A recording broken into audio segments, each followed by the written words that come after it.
Bismillah, Assalamualaikum warahmatullahi wabarakatuh. Alhamdulillahirrabbilalamin. Puji syukur hanya kepada hadirat Allah subhanahu wa ta'ala yang telah memberikan beribu kenikmatan kepada kita, terutama nikmat Islam dan nikmat iman. Salawat dan salam, teriring salam senantiasa terlimpahkan selalu kepada Nabi kita, penghulu para Nabi Muhammad sallallahu alaihi wasallam, dan kepada keluarga dan para sahabatnya yang serta umatnya yang istiqomah mengikuti sunnah-sunnah beliau hingga yaumil kiamah kelak. Semoga kita mendapatkan syafaatnya, amin ya rabbal alamin. Baik sahabatku, di kali ini kita akan membahas tentang sifat-sifat ketakwaan. Sifat-sifat ketakwaan itu ada beberapa hal yang perlu kita perhatikan. Marilah terus kita tingkatkan ketakwaan kita kepada Allah Subhanahu wa ta'ala dengan sebenar-benarnya takwa, yaitu menjalankan segala perintahnya dan menjauhi segala larangannya. Baik sahabat konten Islam yang berbahagia, takwa juga menjadikan seseorang yang melaziminya akan mendapatkan manfaat baik di dunia maupun di akhirat, seperti diberi jalan keluar dari setiap masalah yang dihadapi, datangnya rezeki dari arah yang tidak disangka-sangka, dan menjadi manusia terbaik di sisi Allah Subhanahu wa ta'ala. Takwa merupakan sesuatu yang urgen. Seseorang hamba hidup di dunia ini sejatinya untuk beribadah dan mencari bekal sebanyak-banyaknya. Dan sebaik-baik bekal bagi seorang hamba adalah takwa kepada Allah Subhanahu wa ta'ala. Allah Subhanahu wa ta'ala berfirman dalam Al-Quran surat Al-Baqarah ayat 197 yang bunyinya, bawalah bekal, karena sesungguhnya sebaik-baiknya bekal adalah takwa, dan bertakwalah kepadaku, wahai orang-orang yang mempunyai akal sehat. Baik sahabatku, sifat-sifat takwa itu apa saja kah? Baik, yang pertama, menyadari siapa dirinya. Sarana pertama dalam mencapai takwa adalah menyadari siapa diri kita di hadapan Allah Subhanahu wa ta'ala. Kita adalah makhluk yang diciptakan oleh Allah, sangat lemah dan tidak berdaya tanpa izinnya. Seperti yang Allah Subhanahu wa ta'ala firmankan di Al-Quran surat An-Nisa ayat 28 yang berbunyi, karena manusia diciptakan bersifat lemah. Dan firmannya Al-Quran surat Ar-Rum ayat 54 yang artinya, Allah lah yang menciptakan kamu dari keadaan lemah, kemudian Dia menjadikan kamu setelah keadaan lemah itu menjadi kuat, kemudian Dia menjadikan kamu setelah kuat itu lemah kembali dan beruban. Dia menciptakan apa yang Dia kehendaki, dan Dia maha mengetahui, maha kuasa. Seorang muslim yang menyadari dirinya sebagai hamba akan senantiasa melakukan muhasabah, introspeksi diri, merenungkan apa yang telah ia lakukan dan apa yang belum ia lakukan sebagai bekal di akhirat nanti. Dalam setiap gerak langkah, ia akan berusaha menjaga dirinya dari perbuatan yang melanggar aturan Allah dan Rasul-Nya. Baik sahabat konten Islam yang berbahagia, yang kedua, selalu mengingat-ingat nikmat, karunia, dan anugerah yang telah Allah berikan kepada kita.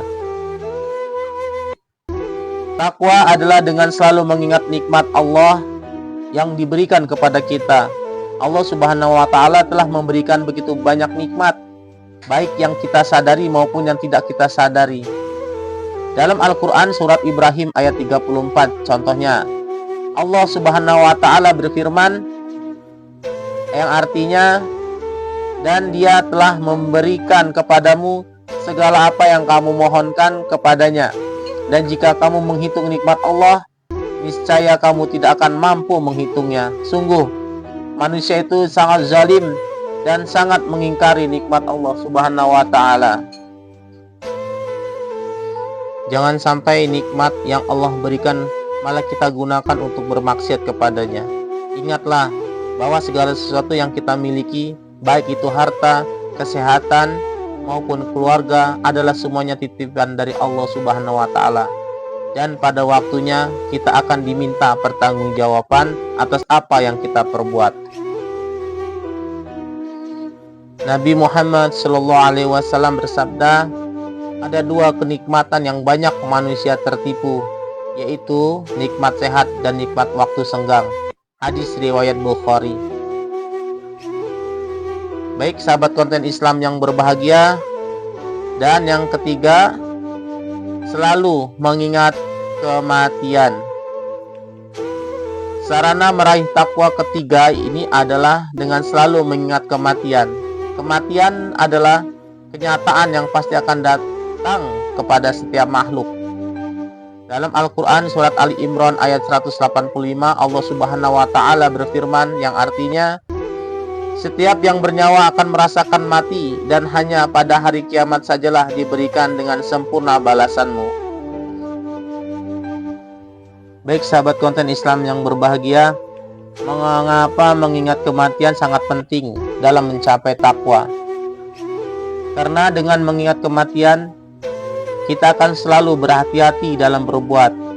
Kita akan lebih fokus pada amal-amal yang bermanfaat sebagai bekal untuk akhirat, dan menjauhkan diri dari perbuatan dosa yang bisa merugikan kita di akhirat nanti.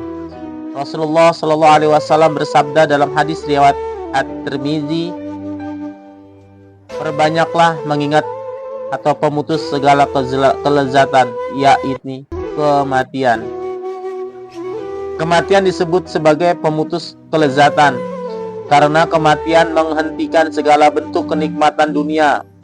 Orang yang sering mengingat kematian akan lebih waspada dalam hidupnya, tidak terbuai oleh hawa nafsu, dan lebih berhati-hati dalam setiap amal perbuatannya. Selain itu, kematian juga menyadarkan kepada kita bahwa dunia ini hanyalah tempat singgah sementara, dan kehidupan yang sesungguhnya adalah di akhirat.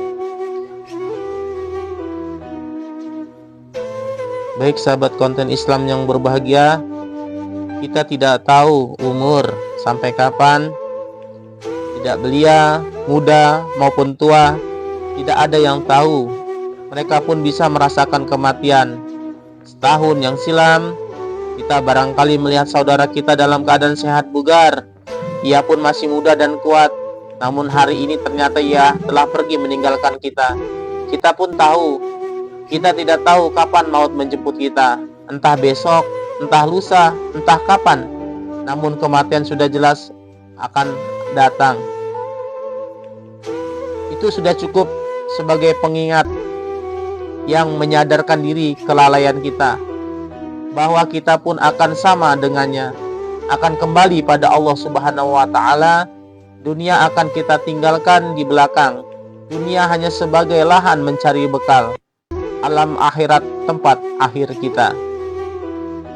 Hendaknya kita sama-sama terus mengingat akan kematian, karena kematian adalah pintu gerbang menuju kehidupan yang kekal abadi, dan itu akan datang kepada kita kapan saja tanpa pemberitahuan. Oleh sebab itu, marilah kita senantiasa menjaga amal kita dan terus bertakwa kepada Allah Subhanahu wa Ta'ala. Kita memohon kepada Allah agar ketika saatnya tiba, kita dipanggil dalam keadaan beriman, bertakwa, dan husnul khatimah. Amin, amin, ya rabbal alamin. Marilah kita berdoa kepada Allah Subhanahu wa Ta'ala, semoga kita menjadi bagian dari orang-orang yang beruntung, yaitu orang-orang yang selalu berada dalam naungan, ampunan, dan ridhonya. Di samping itu juga semoga kita juga termasuk orang-orang yang bertakwa, dijauhkan dari segala musibah, baik di dunia maupun di akhirat. Amin, amin, ya rabbal alamin. Baik sahabat konten Islam yang berbahagia, sampai di sini dulu pembahasan kita tentang sifat-sifat takwa atau ketakwaan, yaitu ada 3. Saya ulangi lagi. Yang pertama, menyadari diri kita siapa. Yang kedua, selalu mengingat-ingat nikmat, karunia, dan anugerah yang telah Allah berikan. Ketiga, ingatlah selalu kematian. Alhamdulillah, semoga sahabat-sahabatku yang menyimak dan mendengarkannya, Allah limpahkan selalu keberkahan dunia dan akhirat. Amin ya rabbal alamin. Baik, saya akhiri. Wabillahi taufiq wal hidayah. Wassalamualaikum warahmatullahi wabarakatuh.